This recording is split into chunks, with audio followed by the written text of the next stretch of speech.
Particle analysis for better process control. Particle size analysis only creates value when it provides insight into the actual powder condition.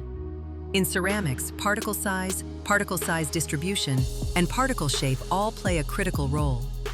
Together, they influence compaction behavior, packing density, sintering performance, and ultimately the quality and consistency of the final component. Before any measurement can begin, the sample must be representative. In ceramic materials, segregation and material inhomogeneities can quickly affect analytical results.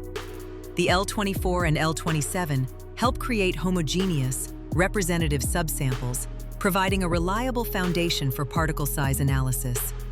Laser diffraction has become the established standard for measuring particle size distributions, but a distribution curve alone does not tell the whole story.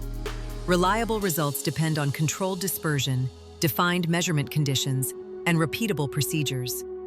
Without them, agglomerates and measurement variability can easily distort the picture. This is where the A22 Next comes in. Combining wet and dry dispersion, it allows measurement conditions to be adapted to the material and the application. Wet dispersion can help break up agglomerates in a controlled way, while dry dispersion enables fast and efficient process checks.